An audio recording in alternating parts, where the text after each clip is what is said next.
Alors que Call of Duty, Black Ops, Cold War est sorti il y a quelques jours, et que visiblement ça se passe très très bien pour lui, eh bien Activision annonce que sur les 12 derniers mois, la série a généré plus de 3 milliards de dollars de recettes nettes. Rien que ça. Alors évidemment le confinement a dû aider, mais les ventes globales de la série ont augmenté de 40% d'une année sur l'autre, et plus de 200 millions de personnes ont joué à Call of Duty cette année. Je sais pas si vous vous rendez compte. 200 millions de joueurs, plus de 3 milliards de dollars. J'en ai la tête qui tourne.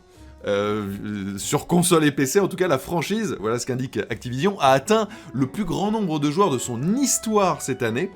Et le mois de novembre fut celui durant lequel la série a atteint le plus grand nombre de joueurs mensuels et d'heures de jeu. Bref, je pense que vous l'aurez compris, aucun déclin en vue, bien au contraire, entre Warzone en free-to-play, le gros épisode annuel et le contenu post-lancement, le rouleau compresseur Call of a encore de belles années devant lui.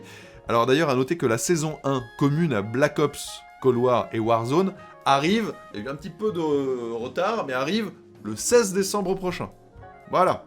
Vous me direz un petit peu dans les commentaires, parce que, vous savez, ce qu'on dit, les plus aimés sont les plus détestés. Et il y a souvent du bashing sur Call of. Ouais, non mais Call of, machin, etc. Moi je trouve que l'épisode de cette année est très dans la... Il réinvente pas la formule, clairement pas, mais il est vraiment dans la sève justement de ce qu'on attend de la Call of, c'est-à-dire du FPS méga spectaculaire, etc. Vous me direz si vous l'appréciez, ou pas du tout, vous avez complètement le droit, et c'est intéressant à savoir, en tout cas, visiblement dans le monde, il y a beaucoup de joueurs qui l'apprécient.